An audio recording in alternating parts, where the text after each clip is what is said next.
बेंगलोर से। राधे राधे। राधे राधे महाराज जी।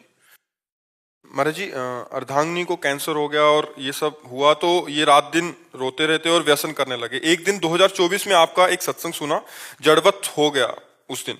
उस कम से कम 3 बार सुना उसको, जिसमें आपने कहा कि शरीर तो यहीं रहा, आपने ही जलाया। आप उस स्वरूप से प्यार नहीं करते थे जो उसमें था, और जो आप में है उस शरीर में वो निकल गया। वो अंश तो सब में है। बस सदगुरुदेव भगवान, उस दिन से मेरे अंदर एक अचूक परिवर्तन आ गया। फिर आपका सत्संग और एकांतिक वार्तालाप सुनने लगा। आपने कहा व्यसन नहीं करने चाहिए, सारे व्यसन छोड़ दिए, सिर्फ राधा नाम जप करने लगा और आपका एकांतिक के सुनने लगा। महाराज जी, सब व्यसन तो निकल गए, काम, क्रोध, लोभ, ये इसमें से क्रोध नहीं जा रहा। क्रोध आता है कि शांत नहीं होता, किंतु अंदर से बहुत जलाता है। बार बार सोचता हूँ ये मेरी बात क्यों नहीं मान रहा, ये नजरअंदाज क्यों कर रहे हैं बच्चे मुझे। तो ऐसे में महाराज जी इसको अब इसे समिट जाओ और समिट जाओ तो अच्छा है, क्योंकि अब आखिरी फाइनल है। यदि आप मेरे बच्चे मेरी बात क्यों नहीं मान रहे, तो फिर मोह आसक्त होकर के विकार युक्त मरने पर फिर हमको उन्हीं के बीच में जन्मना होगा। अब छोड़ो, बच्चों को भगवान को समर्पित करो। हे प्रभु, हमारी जिम्मेदारी खत्म, अब मैं केवल आपका चिंतन करूंगा। और आपने जो गीता जी में कहा है कि तुम केवल मेरा चिंतन करो, मैं तुम्हारे योगक्षेम का वहन करूं, अब मैं वो देखूंगा कि आप मेरे बच्चों को कैसे संभालते हो, मुझे कैसे संभालते हो। भगवान ने कहा अनन्यस चिंतयन्तो माम ये जनाः परिपासते तेषां नित्याभियुक्ता नाम योगक्षेमम भाम्यहम। तो तुम्हारे बच्चों का भी योगक्षेम देख रहे हैं। तुम केवल भगवान का चिंतन करो, और जब वो तुम्हें गुस्सा दिलाएं, तुम्हारी बात ना माने, तो तुम मुस्कुरा दो। अंदर जल रहे हो लेकिन बाहर से मुस्कुरा दो, उत्तर मत दो, बिल्कुल नाराज मत हो। तुम्हारे पुत्र नहीं है, तुम्हारे पुत्र रूप में भगवान ही आए, पहचान नहीं पा रहे हो। तो तुम्हारे को जब ये भाव आएगा कि मेरे भगवान मेरे पुत्र रूप में आए, तो कभी गुस्सा नहीं आएगा। अभी मेरा लड़का है इसलिए गुस्सा आता है, मेरे भगवान मेरा लड़का बोले फिर गुस्सा नहीं आएगा। अच्छा बताओ, भगवान किसी और कौन है?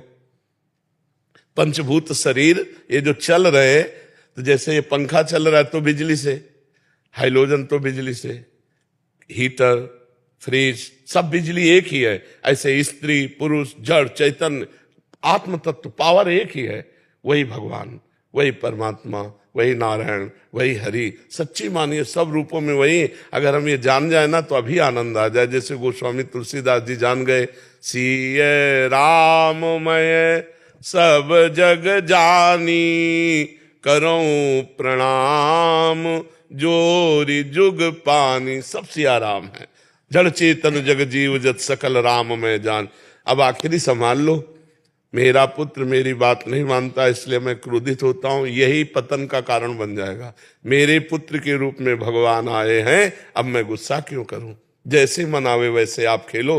प्रभु आपकी संपत्ति थी, आपको समर्पित है, अब जैसा चाहो ऐसा करो। हम तो सिर्फ आपका भजन करेंगे और देखते रहेंगे कि आप क्या करते हो। बस बिगाड़ो तो हर्षित रहेंगे, और आप सजाओ तो हर्षित रहेंगे। हमारे अब शोक का कारण तुम लोग नहीं बन सकते, क्योंकि तुम सब भगवान को समर्पित हो। ऐसी भावना करो, अभी आनंद आ जाएगा। और आखिरकार जाना तो है ही छोड़ के, तो अभी छोड़ दो ना। सुत बनितादि जान स्वार्थ रत ना करो नेह सभीते, अंत ही तो ही तजेंगे पामर तू न तजय वहीं से। ये तुम्हें सब छोड़ देंगे, तुम अभी छोड़ दो तो आनंदित हो जाओ। कोई तुम्हारा नहीं, जो तुम्हारे थे वो देखो चले गए। जो प्रिय, अब जो प्रिय बचे हैं वो तुम्हें छोड़ देंगे, और तुम्हारा प्रिय शरीर तुम्हें छोड़ देगा। तो हमको चाहिए कि पहले हम सबसे निराश होकर भगवान के चरणों का आश्रय लेकर भजन करें, जिससे हमारा अगला सुधर जाए। ये तो बहुत बढ़िया गया जैसा गया, अब अगला हम ना गिर पावे, कहीं पशु पक्षी न बन जाएं, कहीं नीच योनियों में न जाएं, हमें फिर मनुष्य शरीर मिले और फिर भगवान का भजन करते हुए अपने देशवासियों की सेवा करूं। ऐसा कोई योग्य पद मिले, या भगवान अपने धाम बुला ले। हमको अब नीचे नहीं जाना, मनुष्य योनि से नीचे नहीं गिरना, ऐसा भजन करना चाहिए। सत्या जी, हिमाचल प्रदेश से। गुरुदेव, आपके चरणों में कोटि कोटि प्रणाम। महाराज जी, नाम जप, प्रार्थना, ध्यान, इन तीनों साधनों के द्वारा और भगवान के प्रति समर्पण शरणागत होने पर भगवत प्राप्ति हो जाती है। गुरुदेव, मुझे तो शरणागत होने की विधि भी ज्ञान नहीं है। महाराज जी, कैसे हुआ जाए? हाँ, शरणागत की कोई विधि नहीं है। जब कहीं कोई आश्रय दिखाई न दे, तब भगवान की शरणागति होती है। असरण, शरण, असरण, कोई हमें स्वीकार ही नहीं करता। वो भगवान विधि पैदा करते हैं। सब तरह से जब समझ में आ जाता है कि मैं निर्बल हो गए, तो महाबल का आश्रय जागृत हो जाता। सुनेरी मैंने निर्बल के बलराम। द्रौपदी को जब तक ये था मेरे पति है, भीष्म आदि महापुरुष है, लेकिन जब देखा पति सर झुकाए, भीष्म आदि कोई विरोध नहीं कर रहे, तो भगवान का आश्रय नहीं लिया, अपनी भुजाओं का आश्रय लिया। जब देखा भुजा भी, तो दांत से पकड़ लिया। जब देखा दांत भी धोखा दे देगा, तो आखिरी अब कोई है ही नहीं, अब कोई है नहीं, तो तब पुकारा, हे गोविंद द्वारिका वासिन। गजेंद्र ने उसकी हाथी हाथिनियां पूंछ पकड़ के ऐसे सूंड से निकाल रहे, 1000 वर्ष तक स्वयं लड़ा। जब देखा हाथी हाथिनियां छोड़कर चले गए, अब ग्राह घसीट कर जल में ले गया, अब स्वयं में शक्ति नहीं रही। तब उसे पूर्व जन्म के भजन के अनुसार, इंद्रद्युम्न नाम का राजा था, उसे स्मृति आई, हे हरि, और गजेंद्र स्तोत्र का जो गान किया, भगवान आए। और तो शरणागति सही माने में कोई सीखने पढ़ने की चीज नहीं है।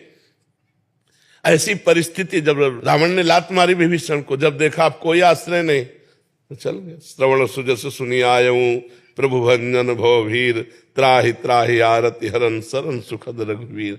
जब हमको सारे रास्ते बंद दिखाई देते हैं और एक रास्ता खुला दिखाई देता है भगवान का, तो जीव अपने आप शरण हो जाता है। और इसकी पद्धति यह है कि गुरुजनों का, संत जनों का आश्रय ले, तो श्रवण सुजस, जब भगवान की महिमा सुनते हैं, संसार का दुख देखते हैं, तो आनंद सिंधु भगवान की तरफ बढ़ने की जो इच्छा होती है, वही शरणागति। जो आप बोलेंगे वही करूं। नाम जप करो, नाम जप करो, सब कुछ ठीक हो जाएगा। इसी से राधा राधा राधा सब कुछ ठीक हो जाएगा। प्राण के पति भी इसी में थोड़ा सा उनका खान पान भी बिचारी। तुम अपना संभालो, अपने अपने कर्म को सब कोई भोगता है। को न काहू के सुख दुख कर दाता, निज कृत कर्म भोग सुन भ्राता। ये पति पुत्र आदि ये प्याऊ में जैसे मिलते हैं 10 लोग, ऐसे मिले हुए हैं। समय आने पर सब अपने अपने निकल जाएंगे।